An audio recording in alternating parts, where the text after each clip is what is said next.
Good morning. Come on in and have a seat. This is House of Chatter, and we are covering the Blake Lively lawsuit from a different lens. My name is Emmy, and I have the cold iced tea for you. And it's looking like it's a bad day for a couple of people. It's looking like it's a bad day for Popcorn Planet. And we'll go into the denial of the motion to produce documents in relation to the lawsuit. Um, I am hoping that there is going to be an appeal, and I also hope that maybe the ACLU will get involved in this.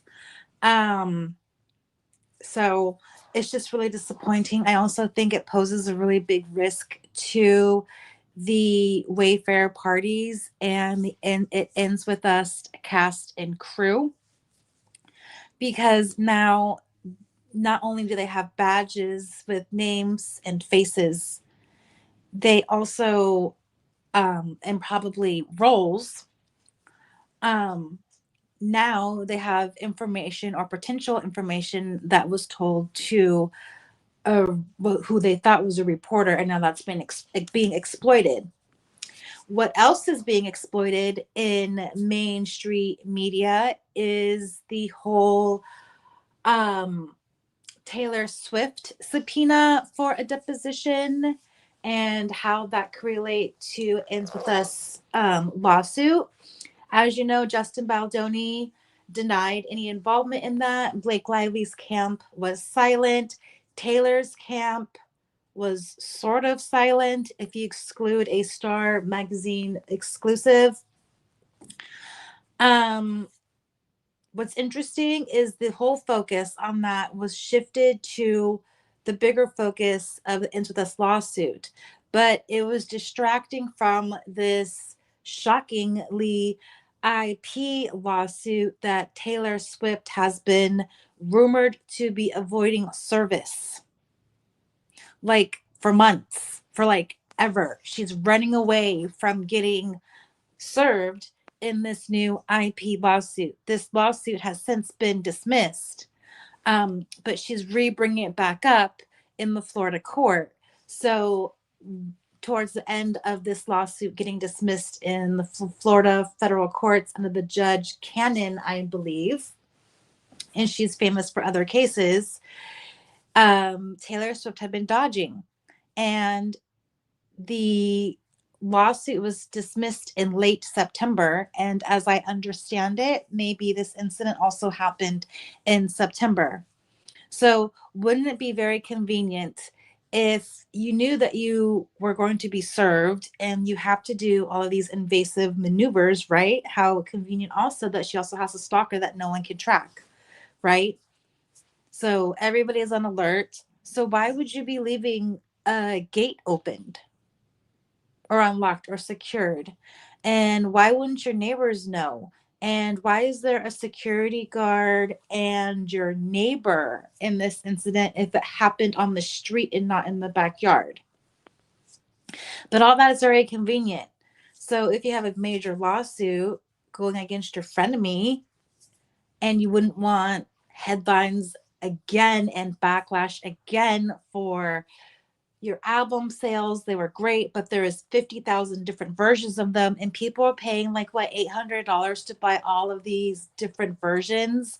You had the movie and the memorabilia go out, and that was really expensive in a time when the economy is slow and people are losing their jobs, and she wasn't getting very good PR. And then now Taylor Swift isn't getting good PR because the merchandise that she's putting out for Christmas is misspelled, missing words. It says Ayler Ift or a derivative of something. And now there's comments online saying, well, it's too expensive to buy another one to buy the correct version.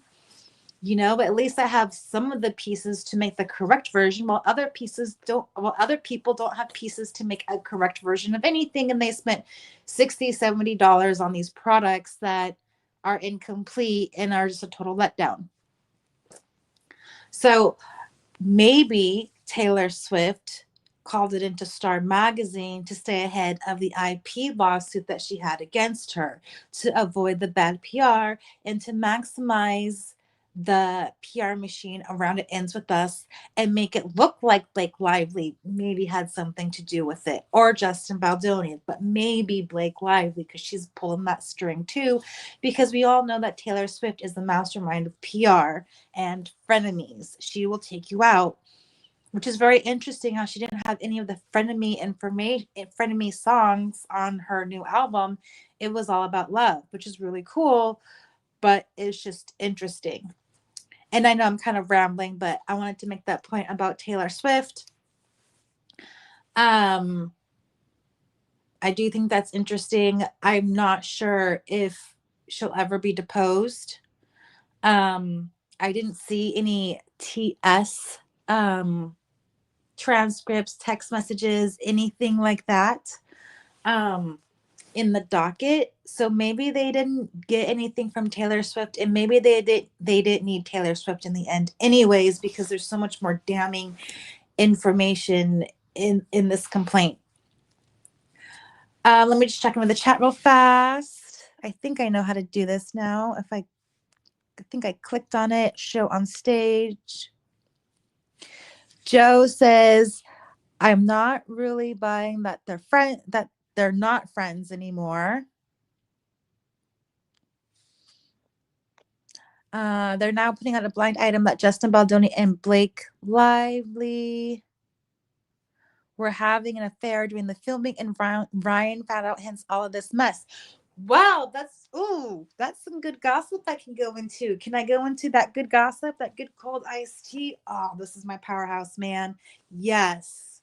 So I initially heard about those rumors at the beginning of the production, but I kind of always feel like there's always a rumor about the co-stars loving each other and getting, into relationships at the beginning of movies to hype it up.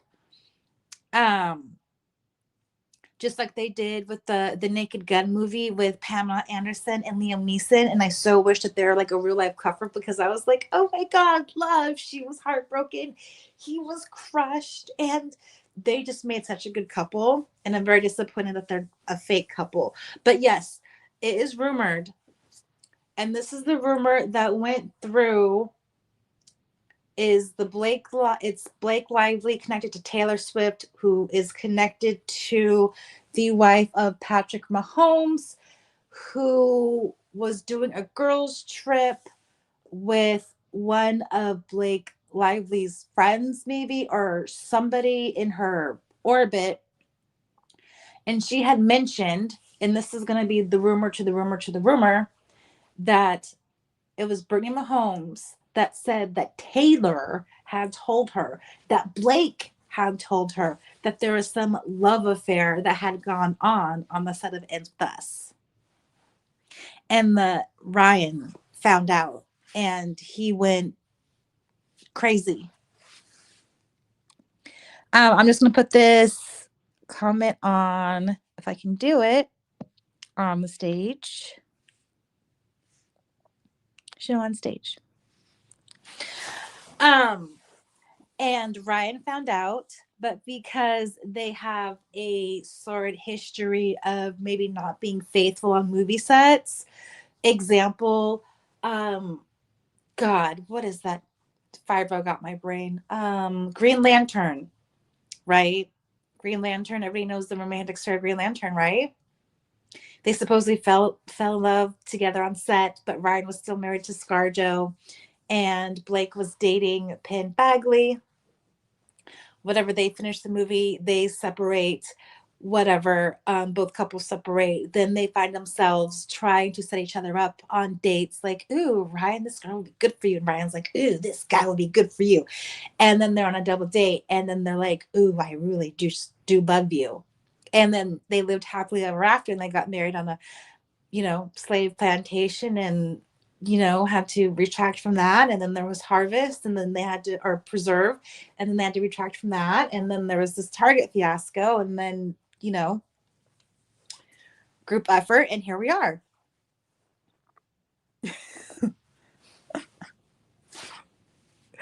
Oh, Green Lantern, I'll add that to my meme lantern.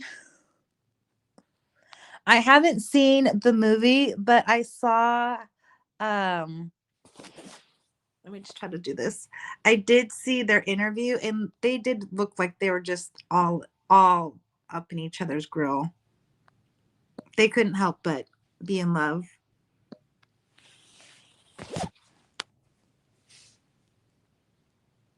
So let me get, and as we all know, Ryan Reynolds was on the film set of Ends of Us the day after the screaming match with the executives. So that's kind of interesting. So hence maybe she could never be alone with Justin Baldoni in any intimate scenes whatsoever, which is like all of them, you know. Justin doesn't like the lip herps. That was another rumor on set, is that Justin Baldoni didn't want to kiss her and that Blake Lively was offended by that because she was kind of in control on how much she kissed him and he wasn't really with it. And it was because she had a breakout of oral herpes and it was so hard. The breakout was so hard to edit out that they digitally had to go in and edit out each mark, is the rumor. So maybe that's why she wanted to be in the editing room too, is because she realized that she had a breakout and she needed good digital removal. That's just another rumor. There's been many rumors about what's gone on about that set. You know, jealous husband Ryan Reynolds has ego issues. Um, there's another rumor going on that Ryan Reynolds just wants his wife to be a housewife and not the movie star, and just wants her to be home. Another crazy 10 crown theory is that this lawsuit is going to be a win no matter what for Ryan Reynolds. Because Ryan Reynolds can not only trash Justin Baldoni, but he can also trash Blake Lively in the process. Right. And then Blake Lively's career is forever ruined, and she will be forced to stay home and raise 4 babies. Hence, taking her out of the limelight and out of the spotlight, and he's got all of the glory while she's at home playing Martha Stewart. That is just a 10 crown theory that I have about Ryan Reynolds because he is so controlling. If this was a success, Ryan Reynolds and Blake Lively would have had a beautiful future. Maybe they might have made money off of the Colleen Hoover of it all because they didn't make any money for Deadpool. Um, they got a hit with Blake and they just got super, super lucky. Um, yeah, so it's a win-win for Ryan Reynolds. Maybe not a win-win for his businesses, but he's right now like Teflon. Um, so it just puts Blake in a bad spot. And part of me wants to say, what happens if Blake turns around and pulls the DV toxicity card? What if she turns around and says, I was forced to sue it ends with us and everybody because of my husband, because my husband yells at me for 20 minutes for having a dog walker walk my dog when they're cajillionaires. Who cares? But he's going to do it. He's going to yell at her for something that's benign, but he's going to do it in front of her best friend. And then he's going to do it to his wife's boss. And then he's going to do it in front of every other person who is in earshot or is willing to meet with them. That's just insane. He ruined his own wife's career, whether he liked it or not. He didn't get the movie. Who cares? Blake is done. Blake is going to be at home baking me cookies. Those cookies that she's been complaining about. She can go back to her mocktail brand, where the branding and logo is so very similar to Aviation Gin. But let's get down to this Popcorn Planet order. I'll read it to you. It's 18 pages. It's very disappointing. It looks like there was a lot of legal gymnastics, and that's what they're hitting them on. I do fear for the cast and crew. I do fear, like, I these people I think are just a little bit crazy. Her fake cookies. Yes, I just saw that on the chat.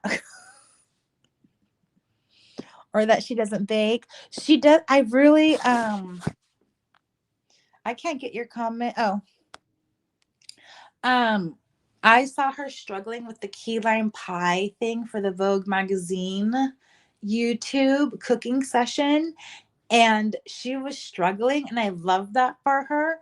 And I love the fact that she was like so tired, and she was like, "Please, just let me have my freaking coffee." Um, I love that for her, and that is a recipe where you don't bake. I think all she did was like melt was it, she melted like butter, and then she met that up with the crumbs, and it was a hot mess express, and it was I love that for her.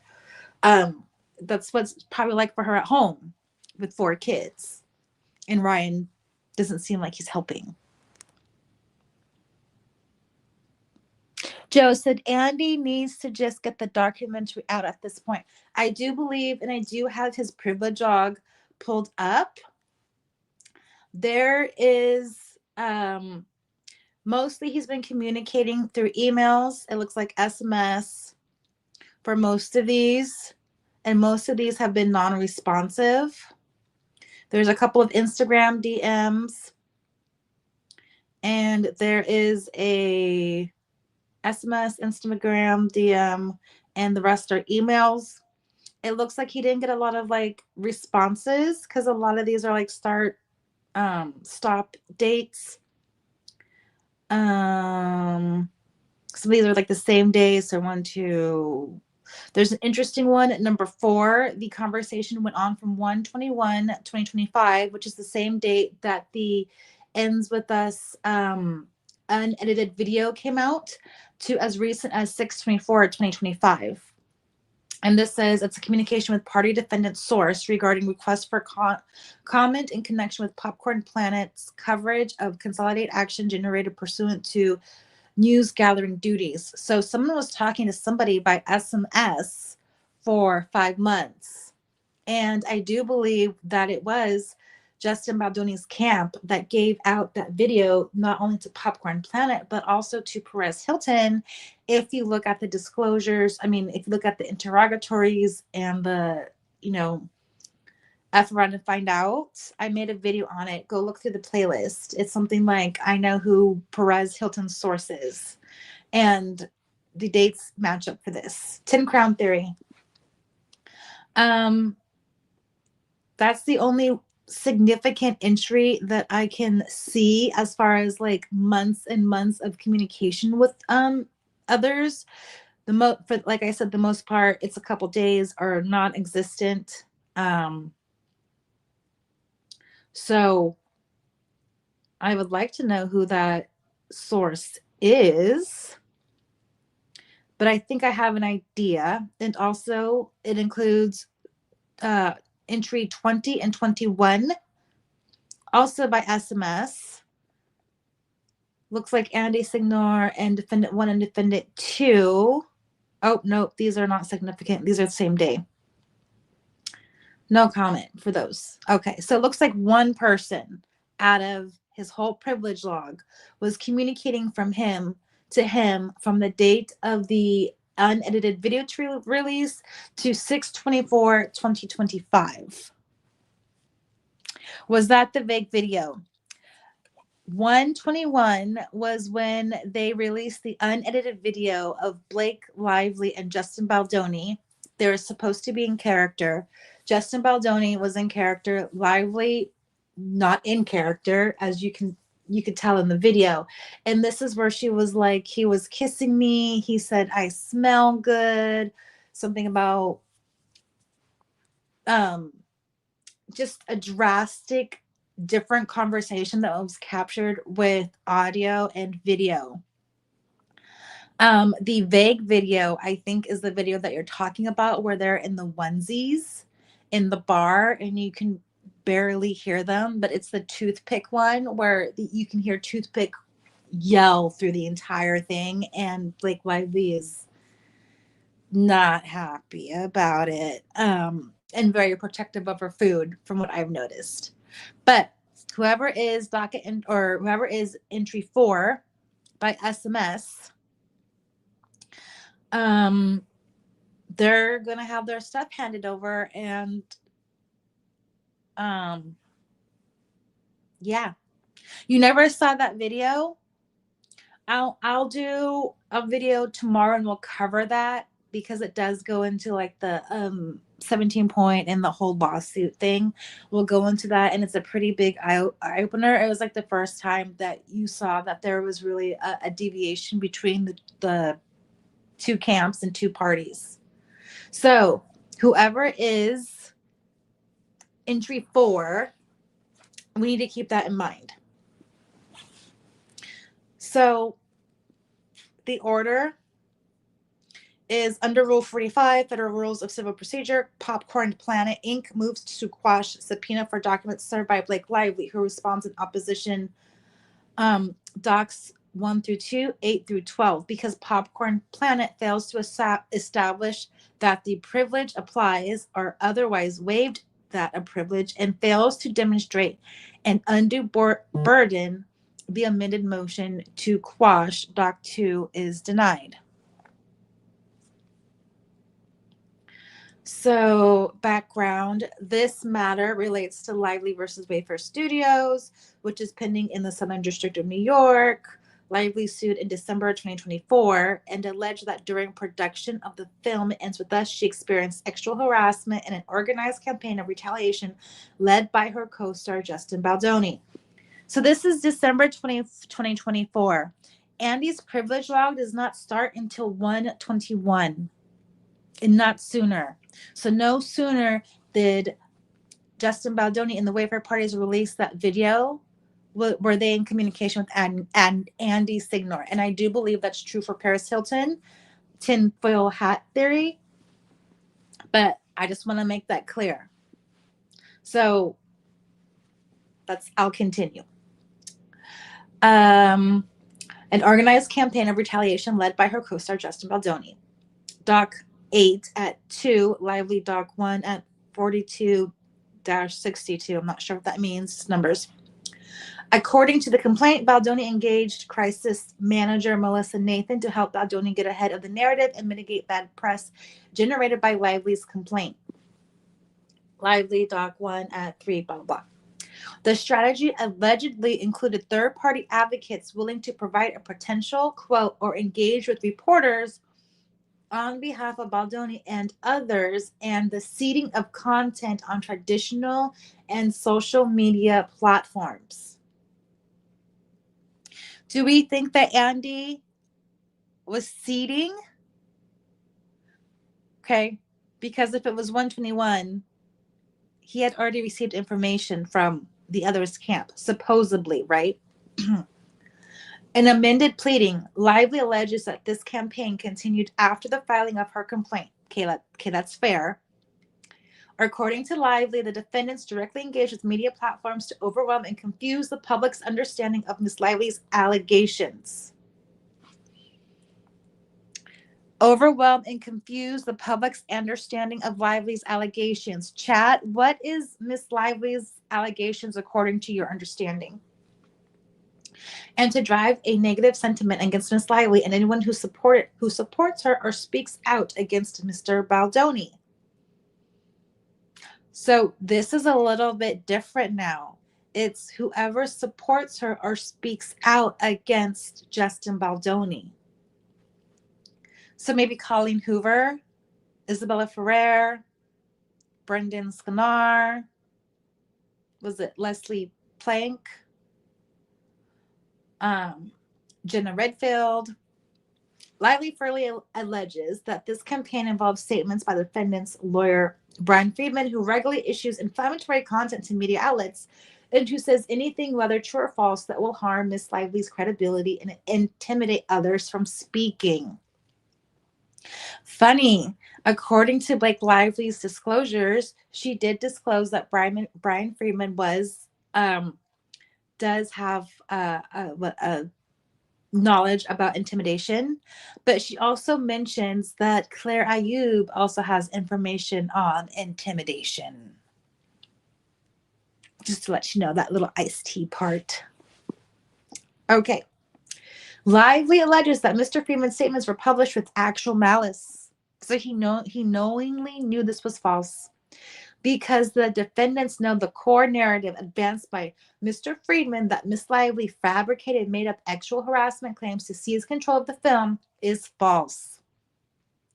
The defendants allegedly seeded social media content with content creators on online chat sites like Reddit and into publications with small audiences and lax editorial standards. The team would then amplify that content by sharing them with larger publications. Among her claims, Lively alleges defamation and defamation per se by Baldoni and others through their agents, including Brian Freeman, based on their publishing false and defamatory statements by Lively. Andy Signor is the founder and CEO of Popcorn Planet Inc., which he describes as a publicly accessible news and commentary channel with nearly 1 million subscribers and a large daily viewership hosted on Popcorn Planet's designated YouTube channel. Newsworthy. Signor describes himself as Popcorn Planet's main host, investigative reporter, and paid employee. Signor claims extensive experience in journalism and entertainment news reporting. Lively subpoenaed Popcorn Planet for 7 categories of information related to underlying action. The subpoena called for a response by July 23rd, 2025. On July 25, 2025, Signor moved to quash the subpoena, which he followed with an amended motion to quash on January 29. In the amended motion to quash, Popcorn Planet argues that the subpoena seeks material covered by the journalist's privilege, that Lively cannot overcome the privilege, and that the subpoena imposes an undue burden because Lively could obtain the documents from the defendants, which is true. That unedited movie that he received, everybody could have gotten from the Lively parties. Lively responds that the subpoena does not seek privileged material, that even if it does, Lively can overcome the privilege. The subpoena imposes no undue burden. Applicable law. Rule 45 requires quashing or modifying a subpoena on timely motion if the subpoena requires disclosure of privilege or other protected matter. If no exception or waiver applies under Rule 45, a person withholding subpoenaed information under a claim of privilege must expressly make that claim and describe the nature of the withheld documents, communications, or tangible things in a manner that, without revealing information itself, privileged or protected, will enable the parties to assess the claim. I think this is where they messed up. This echoes the requirement of Rule 26 and ensures that a subpoena non-party witness is subject to the same requirements for claiming privilege as any party to the action. The party invoking a privilege bears the burden of proving it. A blanket assertion of privilege is insufficient. Rather, a party asserting privilege must establish the privilege for each document withheld. Rule 501, Federal Rules of Evidence, provides that the federal common law of privilege applies unless the U.S. Constitution, a federal statute, or federal rule provides otherwise. In civil case, state law governs privilege regarding a claim or defense of which state law supplies the rule of decision, such as a case arising under 28 U.S.C. However, federal law of privilege provides the rule of decision in a civil proceeding where the court's jurisdiction is premised upon a federal question, even if the information sought is relevant to a pendent state law claim. Here, the underlying complaint invokes both federal question and diversity jurisdiction, but as to the journalist's privilege, the applicant of either the federal common law standard or Florida law will yield the same result. So deciding between the 11th Circuit and Florida standard is unnecessary. The 11th Circuit recognizes a qualified privilege for journalists, allow them to resist compelled disclosure of the professional news gathering efforts. This privilege shields reporters in both criminal and civil proceedings. A party can overcome the privilege by demonstrating that the information is relevant and unavailable elsewhere, and that a compelling need supports disclosure. The standard governing the exercise of reporter's privilege, as articulated in Miller, provides that information may only be compelled from a reporter claiming privilege if the party requesting the information can show that it is highly relevant, necessary to the proper presentation of the case, and unavailable from other sources. This standard applies even when the source of the information is not confidential. And here it talks about a Florida statute. A professional journalist has qualified privilege not to be a witness concerning and not to disclose information, including the identity of any source that the professional journalist has obtained while actively gathering news. The privilege applies only to information or eyewitness observations obtained within the normal scope of employment and does not apply to physical evidence, eyewitness observations, or visual or audio recordings of crimes. Oh, and here we go. Now we're going to go into the definition of journalist. Section 90.5015b defines a professional journalist as someone who regularly engages in collecting, photographing, recording, writing, editing, reporting, or publishing news for gain or livelihood. Isn't that what Popcorn Planet is? Anyways. And to obtain the information while working as a salaried employee or independent contractor for a newspaper, news journal, news agency, press association, wire service, radio or television station, network, or news magazine. It's interesting that this doesn't cover internet, but I want to say that it should, because some of these laws have not caught up to modern technology, in my opinion. I'll continue. Section blah, blah, blah specifically excludes from its coverage book author and others who are not professional journalists. See also State versus Davis. Holding that a qualified reporter's privilege exists in Florida and that such privilege extends to both confidential and non-confidential information gathered in the course of reporter's employment. Explaining that even if privilege existed at common law, the text of the statute governs. Although section blah, blah, blah applies to professional journalists, only the statutory language encompasses journalists working outside of traditional print media. Finding that an online-only news outlet and its reporters successfully involved the privilege because the outlet qualified as a news agency, news journal, or news magazine that wrote or published news articles on its website. I don't see how that's any different from Popcorn Planet. Similar to the 11th Circuit precedent, requires that a party seeking to overcome the privilege show clearly and specifically, one, that the information is relevant and material to unresolved issues that have been raised in the proceeding for which the information is sought. 2, the information cannot be obtained from alternative sources. And 3, a compelling interest exists for requiring disclosure of the information. And here is the bad news analysis. Popcorn Planet fails to show the journalist's privilege applies and otherwise waives its claim of privilege.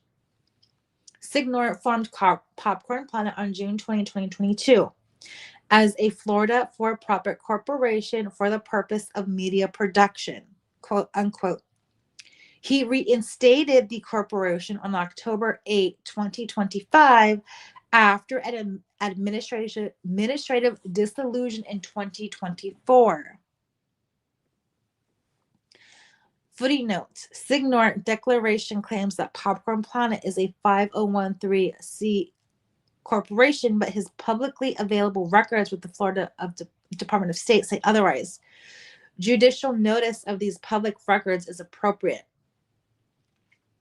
So he reinstated the corporation of October 8, 2025 after an administrative dissolution in 2024. So in 2024, it doesn't look like he was operating as a business. Signor claims that he is an investigative reporter and receives a salary from Popcorn Planet.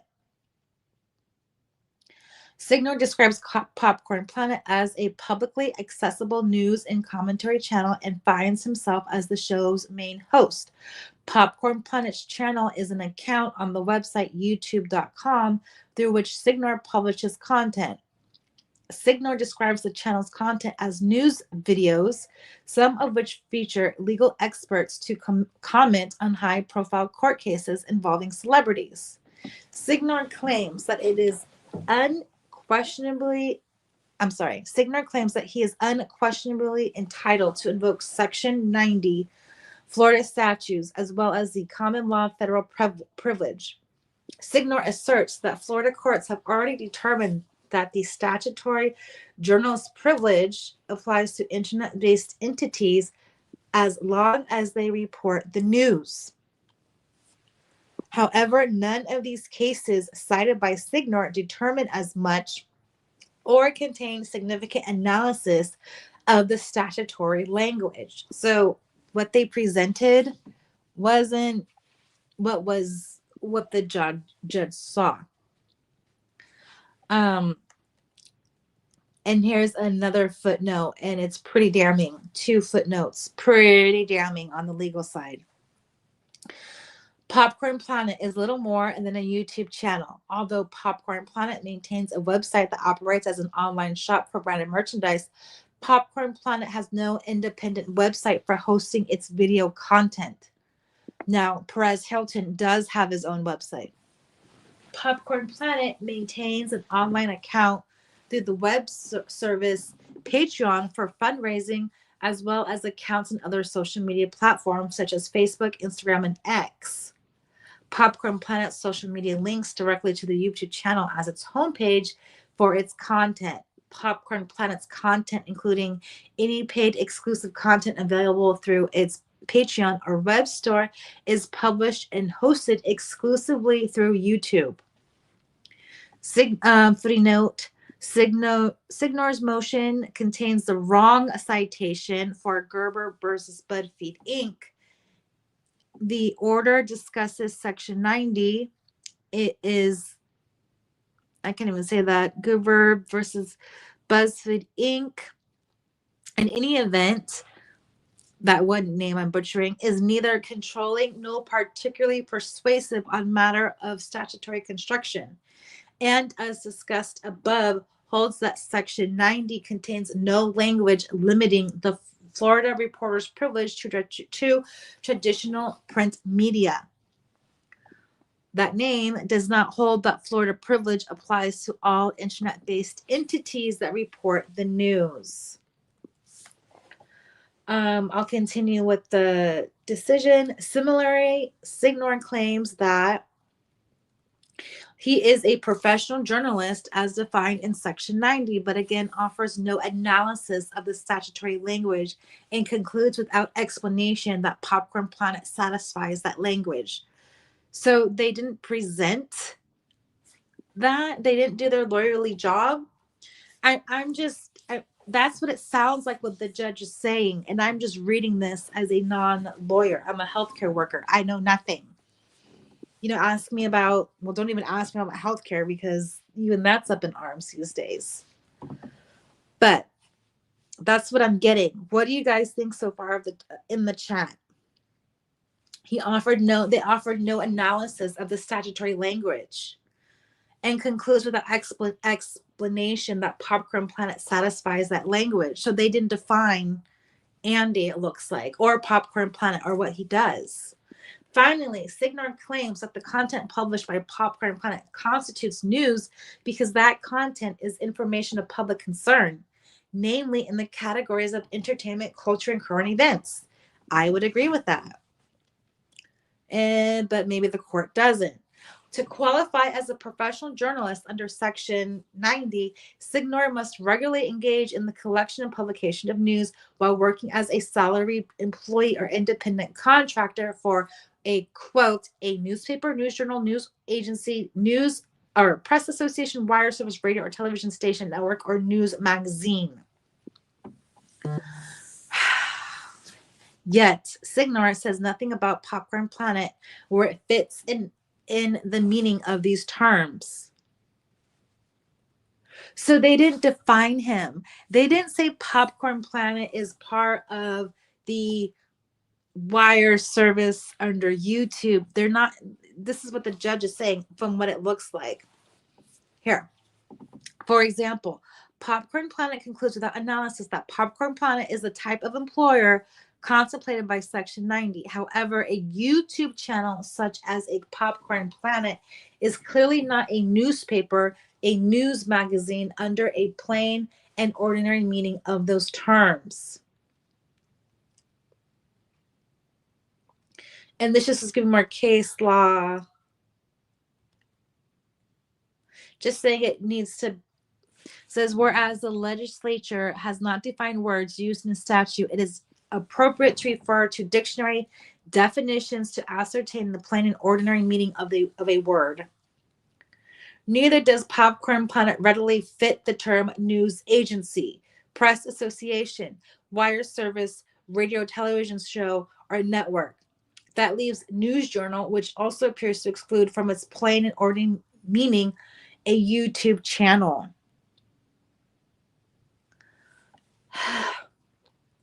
It just gets worse from here, you guys.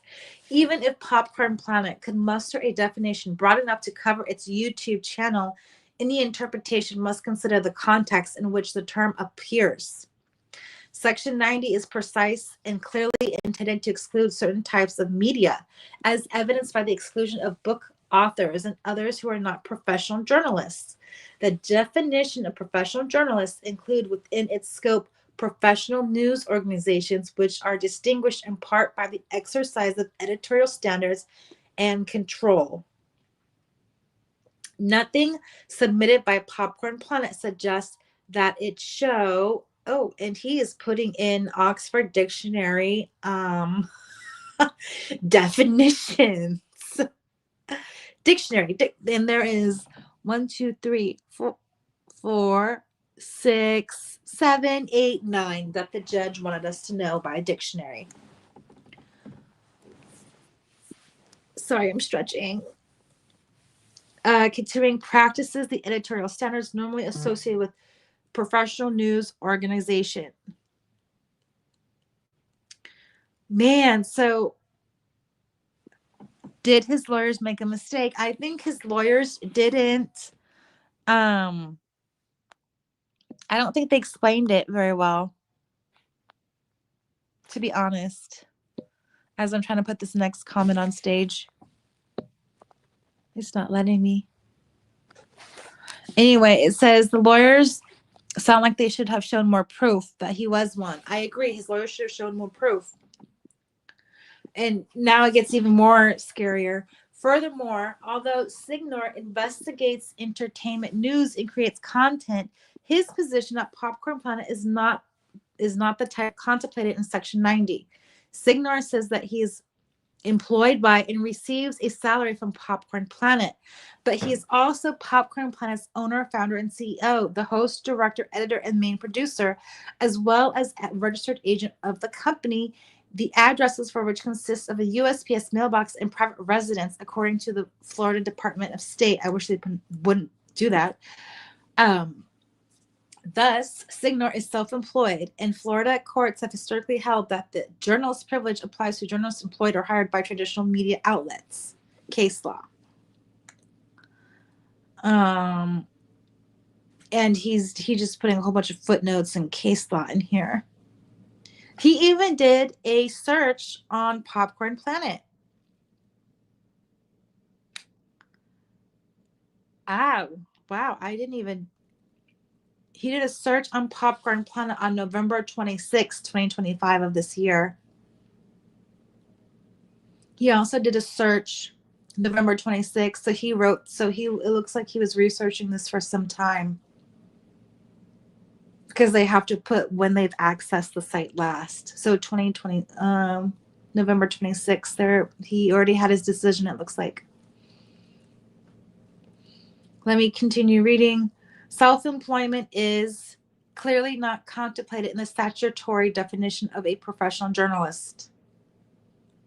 Additionally, as explained during the first hearing of Popcorn's Planet motion, whether the privilege applies depends not on only on whether Signor is employed as a professional journalist, but also whether he was engaged in news gathering at the time that he obtained the information. Oh my God, this might be going towards the documentary. This might ding him. Even if Signor is employed as a professional journalist within the meaning of the privilege, Signor is not necessarily engaged at all times in professional news gathering, in the same way that a lawyer is not always engaging in attorney-client communication or working in anticipation of litigation. Signor can't assert a blanket claim of privilege over his activities, but rather must assert that a privilege on a document by document, item by item basis, as would any other holder of a constitutional or statutory privilege. Blanket assertions of privilege before a district court are usually unacceptable. Instead, an attorney must present himself with his records for questioning, and as to each record, elect to raise or not to raise the defense. Furthermore, Rules 26 and 45 require a timely and express claim, as well as disclosure of information sufficient to support his claim. It's getting dark now. Here, Lively served the subpoena on July 3rd, 2025. Yes, the judge accessed the business records. He's writing this, and so he's saying that he accessed it, along with the definitions from the Oxford Dictionary that he put in to his definitions of journalism. Lively served subpoena July 3rd. Popcorn Planet moved to Quash July 25. 2 days after the time required for compliance. They got him on a technicality. 2 days. Right after the buzzer. Popcorn Planet had, as of October 22nd, 2025, Popcorn Planet had not produced a privilege log identifying responsible but privileged documents and had not sought an extension of time to which to do so. Oh my God. After requiring the parties to confer about the scope of the search for responsive documents on October 31, what? This is 2024, which is weird. Okay, order Doc 21 required, maybe he meant 25, required Popcorn Planet to produce a privilege log no later than November 5th, 2025. It does look like a typo. Popcorn Planet moved for an extension of time and attached a preliminary privilege log to its motion, which is Doc 25. During November 7th, status conference, I explained to Popcorn Planet that the privilege log was inadequate. For example, in one entry, the log identifies a text string spanning from January 1, 2025 to June 24, 2025. The description, the entry along with every other entry, is a vague conclusory statement essentially saying that the item is privileged, which provides a little basis for which to evaluate the claim of privilege.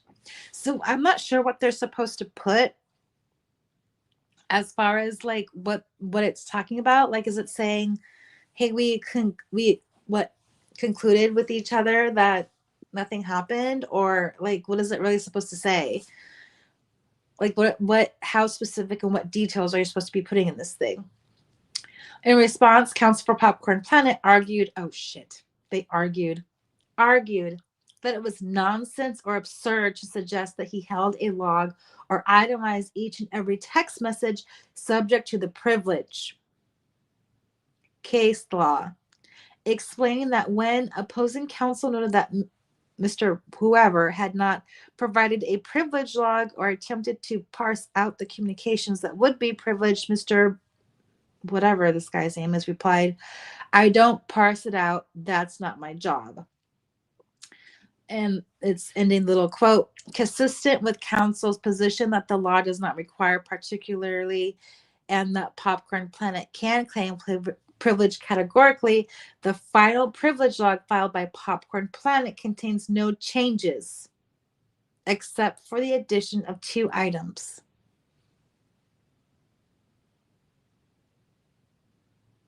FYI, it's she, the judge is a woman.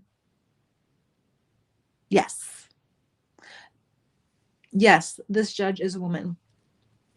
Counsel, sorry if I stated that wrong. Counsel for Popcorn Planet is incorrect in the law, and he fails to show that the subpoena communications were privileged. Popcorn Planet produced no privilege log until ordered to do so 3 months after receiving service of the subpoena. Thus, Popcorn Planet failed to timely provide a privilege log, and despite repeated opportunities to correct this omission, Popcorn Planet failed to produce a privilege log with sufficient particularity to assess the privilege claim. This results in a waiver of the privilege. Case law. Maybe his lawyers just didn't know that there needed to be a privilege log right from the start. Court may choose between four remedies. 1, give the party another chance to submit a more detailed log. 2, deem the inadequate log a waiver of the privilege. 3, inspect in camera all of the withheld documents. Inspect in camera sample of the withheld documents. Finding a waiver of privilege because, among other things, the privilege log does not provide sufficient information to assess the claim. It says some case law. More case law, finding that a journal's failure to produce a Rule 45 compliant privilege log failed whatever claim of privilege she had. So they're supporting that it's a waiver of claim of privilege. The burden of the party withholding documents cannot be discharged by merely a mere conclusory or I'm going to butcher that, Dexit assertions. I have no idea. An in-camera review of documents, including the privilege log, demonstrates the problem with Popcorn Planet's generic and conclusory privilege log. For example, item 4, which is the one that we were talking about, on the privilege log is a 6-month-long, 89-page text message conversation between Signor and defendant in the underlying lawsuit. Who do we think that is? The underlying defendant. I think it's Melissa Nathan. And one would expect a tinfoil hat crown. One would expect the conversation contains some information that is clearly irrelevant, unresponsive, and not privileged.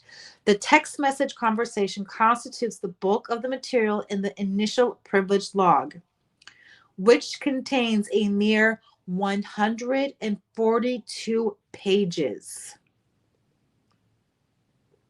Yet the log nowhere specifies the number of individual messages, pages, or specific exchanges to which the privilege allegedly applies.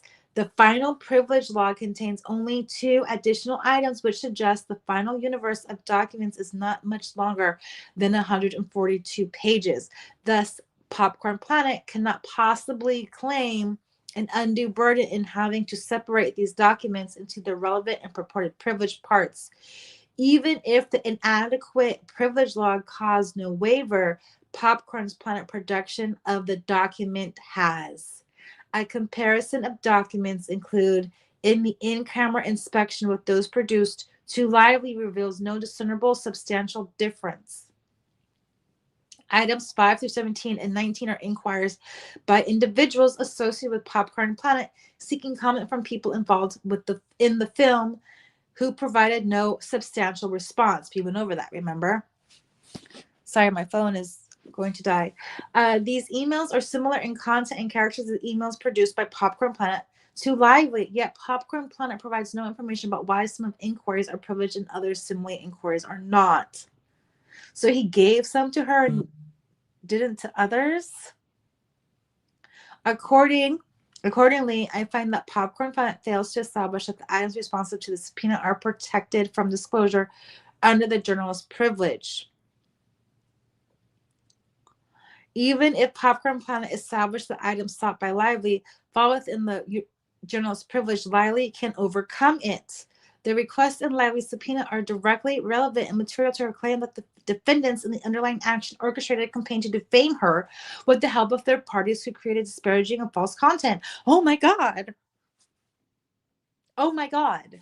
Anybody else freaking out? I'm triggered. Holy cow. Furthermore, an in-camera review reveals that the responsive materials are directly relevant and material to Lively's claim. Lively further establishes that she tried to discover this information from the defendants and to some context has been unable to obtain these materials from them. Lively demonstrates a compelling need because these materials go to the heart of the matter. That is the primary theory underlying Lively's defamation claim.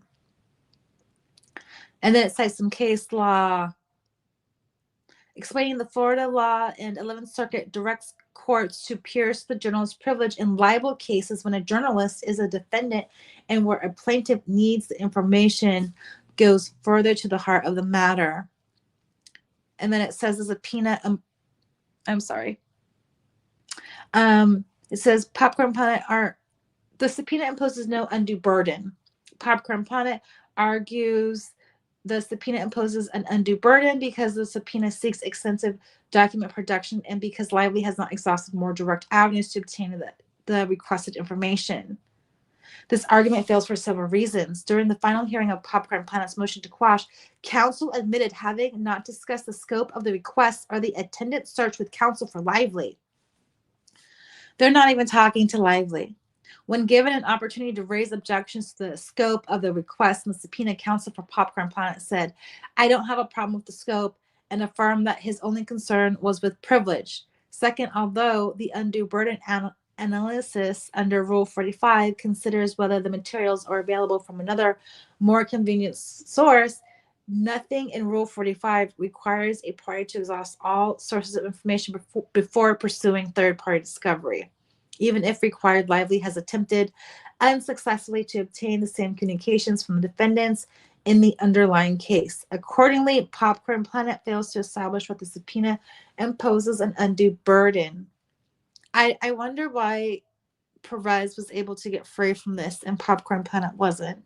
Conclusion, according to the amended motion to quash, Doc 2 is denied and the initial motion to quash, Doc 1 is denied as moot. No later than December 17th, the movement Popcorn Planet Inc. must produce all responsive material to Lively, including every item contained in Popcorn Planet's privilege log, as well as the attachments to those items. To the extent necessary and not already covered by an order in the underlying action, the parties may impose a stipulated protective order governing the handle of this information. Ordered in Tampa, Florida, 2nd day of December. Lindsay Griffin. Wait, is she saying that Andy is defaming her? It sounds like that. It sounds like that's what they're saying. Oh, I just figured out how to show that. It sounds like that, doesn't it? It sounds like the lawyers didn't maybe define things in the way that they should have.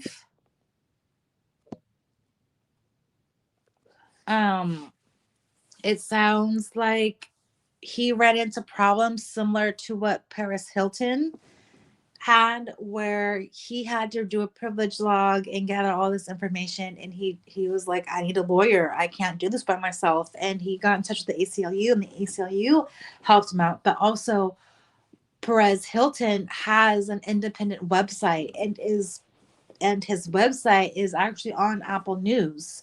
When you scroll through entertainment news, his website comes up next to Radar Online. It comes up to E! News. It comes up to BuzzFeed, all of those. So it sounds like because Lively said that the smear campaign continued forever and the judge paused it, February 6th or 7th or mid-February, let's just be fair. He started his information on the 21st. So it's not like his campaign was forever. And whatever was going on was already public. So I don't know what they're going to do. You know, everybody online was giving him a lot of flack about contacting the ACLU. And I think they were trying their best to do that. And I think their lawyers have not, or Andy's lawyers have not come up on this before. Maybe they needed a little bit of help.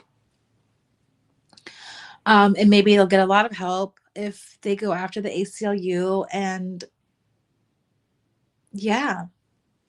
So do you think that Andy is different from Perez in the way that they both have YouTube channels, they both have social medias, and they also have YouTube channels, but one has a merchandise, seemingly a merchandise website, and the other one doesn't? Though they both sell merchandise, one has more stories, the other one doesn't. Um, does that really matter in the context of things? If Andy all of a sudden added his videos, does that mean something? And if Andy had the proper business disclosures from, you know, 2022 to 2025, would he still be in this? Perez has been on TV too. Yeah. Yeah. Perez has been on TV giving interviews. And so this is just going to be a fight. This is going to be a fight. Just checking with the chat. But but she didn't prove there was a, I'm going to say, smear campaign. So how did Andy be heard of the fake? Yeah, so how did Andy even know about a smear campaign? I don't know, but someone has been communicating with him up until June, and it looks like that stopped when they got subpoenaed. So who do you think that person is?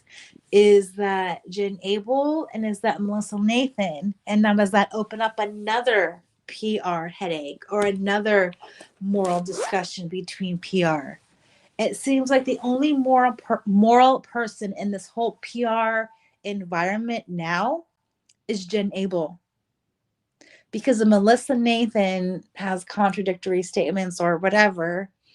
And if Melissa Nathan knows about all of these websites, whether she participated or not, Jen Abel has always held the ground of being honest and open and transparent with Wayfair, which is why they followed her, because Wayfair as a production company is the same way.